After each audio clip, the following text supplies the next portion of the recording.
नमस्कार दोस्तों।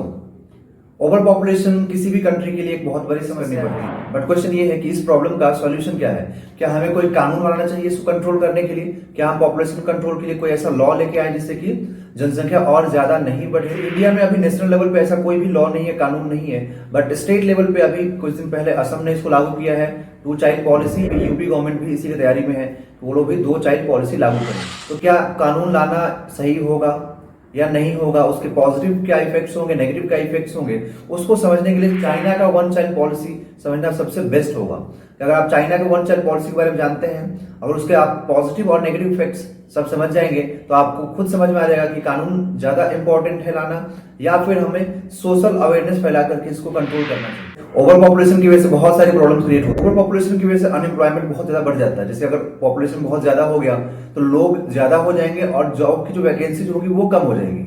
दूसरी चीज की जो इसका एनवायरमेंट पर असर होता है, बहुत बुरा असर होता है। सोशल एनवायरनमेंट डिस्टर्ब होता है, जैसे कि एजुकेशन सिस्टम, मेडिकल केयर, ये सब सारी चीजें डिस्टर्ब हो जाती हैं। गवर्नमेंट अपना प्लानिंग अच्छे से एग्जीक्यूट नहीं कर पाता है क्योंकि पॉपुलेशन ज्यादा हो जाएगा तो गवर्नमेंट को अपने प्लानिंग एग्जीक्यूट करने में बहुत प्रॉब्लम आती है। इस टाइप की बहुत सारी प्रॉब्लम फेस करनी होती है किसी भी ओवर पॉपुलेटेड कंट्री को। इंडिया भी इस प्रॉब्लम से गुजर रहा है। इंडिया भी एक ओवर पॉपुलेटेड कंट्री है तो इस प्रॉब्लम को इंडिया भी फेस कर रहा है। अभी अनएम्प्लॉयमेंट काफी ज्यादा है। गवर्नमेंट कोई प्लान करता है एग्जीक्यूट करने के लिए कि वो हर नागरिक तक पहुंच जाए, हर सिटीजन तक पहुंच जाए, तो उसमें भी गवर्नमेंट को भी काफी प्रॉब्लम फेस करनी पड़ती है। अब अगर चाइना की बात करें हम लोग तो 1949 से पहले चाइना में बहुत ज्यादा भूखमरी था, लोग कीड़े मकोड़े की तरह मर रहे थे, वहां पे महामारी था, वहां पे सिविल वॉर था, बहुत ज्यादा दिक्कत थी वहां पे 1949 से पहले। बट 1 अक्टूबर 1949 को कम्युनिस्ट पार्टी पावर में आया, वहां पे सत्ता में आया। उसके नेता माओ जेडोंग थे। उन्होंने 1 अक्टूबर 1949 को ये अनाउंस किया कि चाइना की सत्ता की चाबी अब कम्युनिस्ट पार्टी के हाथ में। माओ जेडोंग का अपना एक सोच था, अपना उनका एक सोच का दायरा था। उनका ये मानना था कि जितनी ज्यादा संख्या होगी हमारी उतना ज्यादा कंट्रोल रहेगा हमारा पूरे वर्ल्ड पे और उतना ज्यादा हम इंडस्ट्री में फोकस कर पाएंगे। हमारे पास जो लेबर का फोर्स होगा वो बहुत ज्यादा होगा, हम उतनी बड़ी आर्मी खड़ा कर सकते हैं और उतना ही ज्यादा हम जमीन पे कब्जा कर सकते हैं अपने नेबर्स के।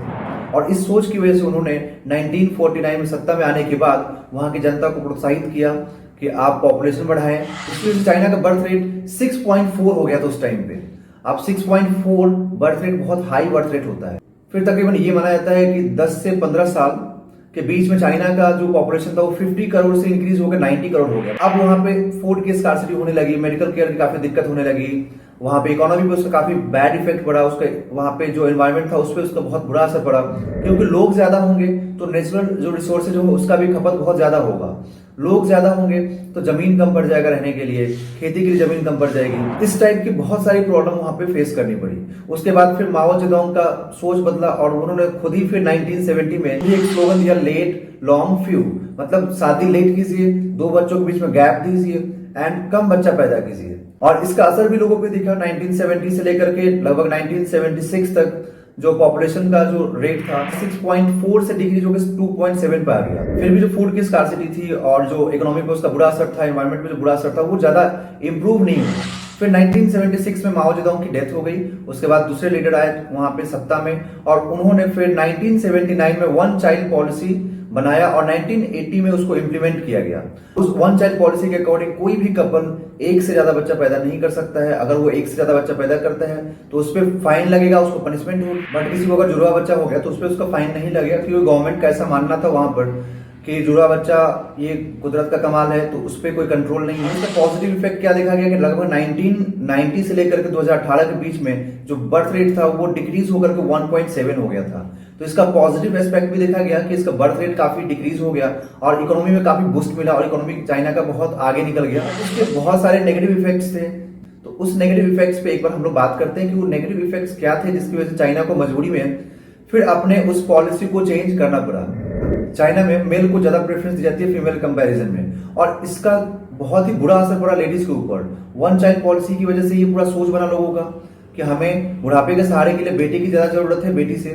सो लोग वहां पे बेटे की चाहत में एबॉर्शन कराना शुरू किए। आप सोच सकते हैं अगर एबॉर्शन होगा तो कितना ज्यादा उसका बुरा असर पड़ेगा। अगर किसी को बेटी हो भी गई तो लोग उसको एक्सेप्ट नहीं करते थे, कहीं पे छोड़ के चले आते थे। तो इस तरीके से बहुत सारी प्रॉब्लम्स वहां पे हुई। फ्रेंड्स एक्सपेरिमेंट भी किए कि हम कैसे जुड़वा बच्चा पैदा कर सकते हैं, क्योंकि लोगों को ये लगता था कि गवर्नमेंट जुड़वा बच्चा पे कुछ पनिशमेंट नहीं लगा रहा है, कोई फाइन नहीं कर रहा, तो हम जुड़वा बच्चा क्यों नहीं कर लें। तो इन सब थॉट की वजह से, इन सब प्रॉब्लम की वजह से सोचिए लेडीज पे क्या गुजरा होगा वहां के, और कितनी उनको प्रॉब्लम फेस करनी पड़ी होगी फिजिकली और मेंटली दोनों तरीके। बट चाइनीज गवर्नमेंट को इससे कोई मतलब नहीं था। चाइनीज गवर्नमेंट को मतलब था कि उनका इकोनॉमी अच्छा होना चाहिए। और इसके नेगेटिव इफेक्ट्स हुए कि वहां पे जेंडर इंबैलेंस काफी ज्यादा हो गया। 2018 की बात की जाए तो लगभग 114 मेल पे 100 सिर्फ फीमेल है। तो आप सोच सकते हैं जेंडर इंबैलेंस कितना ज्यादा है। इवन वर्ल्ड में सबसे ज्यादा जेंडर इंबैलेंस चाइना में ही है। वहां पे वर्कफोर्स लेबर्स की कमी हो गई, क्योंकि वहां पे जो यंग लोग थे उनकी कमी होने लगी, तो लेबर्स की भी कमी हो गई। उसके बाद एजिंग पॉपुलेशन में वहां पे आ गए। लगभग ऐसा अनुमान लगाया गया है कि 17.4% लोग ओल्ड एज में है 2020 के डाटा के अकॉर्डिंग। तो आप सोच सकते हैं कितना ज्यादा वहां पे लोगों की संख्या बढ़ चुकी है 60 से ऊपर। और ऐसा अनुमान लगाया जा रहा है कि 2035 तक 2035 तक वहां पे लगभग 35% लोग 60 प्लस हो जाएंगे। तो आप सोच सकते हैं इतना ज्यादा अगर 60 प्लस लोग हो जाएंगे एज के, तो चाइना में कितनी दिक्कत आएगी, क्योंकि वहां पे यंग लोगों की कमी हो जाएगी, तो वर्क फोर्स कम हो जाएगा, इंडस्ट्री पे उसका बहुत बुरा असर पड़ेगा, बहुत सारी प्रॉब्लम फेस करना पड़ सकता है चाइना में। तो इन सब रीजंस की वजह से चाइना ने वहां पे 2015 में 1 चाइल्ड पॉलिसी से हटाकर 2 चाइल्ड पॉलिसी किया। नहीं कि लोगों को जरूरत थी, चाइना को जरूरत थी लेबर्स की, चाइना को जरूरत थी अपने इकोनॉमी को बूस्ट करने के लिए, क्योंकि अगर लेबर्स नहीं होंगे, इंडस्ट्री खराब होगा, तो आपका इकोनॉमी भी डाउन है। फिर जब इसका बहुत ज्यादा असर नहीं दिखा चाइना में 2 चाइल्ड पॉलिसी का, तब जाकर के फिर 2021 में 3 चाइल्ड पॉलिसी वहां पे की गई। तो ये चाइना का काला सच था जो मैंने आपके सामने रखा आज, कि उसके 1 चाइल्ड पॉलिसी की क्या सच्चाई थी, लोगों को कितना ज्यादा प्रॉब्लम झेलना पड़ा था, कितना उसका नेगेटिव इफेक्ट्स रहा था। उसकी जगह पे अच्छे से अगर कैंपेनिंग किया जाए तो ज्यादा फायदा होगा। अगर लोगों को एजुकेटेड बनाया जाए तो उसका बहुत फायदा मिलता है, उससे बर्थ रेट भी कंट्रोल होता है, क्योंकि लोग अगर एजुकेटेड होंगे तो लोगों को मालूम होगा अच्छे से उनके अपने हेल्थ के बारे में कि क्या अच्छा है क्या बुरा है। इसके एग्जाम्पल्स भी बहुत सारे हैं कि एजुकेशन से फर्क पड़ता है। इसके एग्जाम्पल्स हैं केरला, बिहार, सिक्किम, ऐसे बहुत सारे स्टेट्स हैं जहां पे एजुकेशन लेवल कम है तो वहां पे बर्थ रेट ज्यादा है, जहां पे एजुकेशन लेवल ज्यादा है वहां पे बर्थ रेट कम है। जैसे अगर मैं केरला की बात करूं तो वहां पे 1.6 से बर्थ रेट, लिटरेसी रेट वो सबसे ज्यादा हाई है वहां पे केरला में। तो आप देखिए वहां पे लिटरेसी रेट इतना हाई है, उतना ही बर्थ रेट कम है। बट अगर वही आप बिहार में देख लगभग 3.4 बर्थ रेट है, और वहां जो गर्ल्स है वो कितना ज्यादा इलिटरेट हैं, तो लगभग 26.8% गर्ल्स वहां पे इलिटरेट हैं। तो आप सोचिए अगर इतना ज्यादा इलिटरेसी होगा तो ऑब्वियस सी बात है कि लोगों को अपने हेल्थ के बारे में ज्यादा नॉलेज नहीं होगा, लोगों को ये नहीं पता होगा कि ज्यादा बच्चा पैदा करने से क्या उसके नेगेटिव इफेक्ट्स होंगे, क्या उसके पॉजिटिव होंगे, लोगों को पता नहीं होगा। इसके लिए हमें उनको एजुकेटेड बनाना बहुत जरूरी है। तो अगर गवर्नमेंट कानून लाने की जगह पे अगर इन सब चीजों फोकस करे कि बढ़िया स्कूल की व्यवस्था करे, अच्छे हॉस्पिटल्स बनाए, जॉब क्रिएट करें, इंडस्ट्री लगाएं, तो शायद इंडिया में बर्थ रेट कम हो जाए। क्योंकि अभी इंडिया में जो बर्थ रेट है वो 2.2 है, तो 2.2 से इसको 1.5 1.7 लाना बहुत बड़ा चैलेंजिंग काम नहीं है। बट हमें अच्छे लोगों के अंदर जागरूकता फैलानी होगी, तब जाकर के ये कंट्रोल होगा।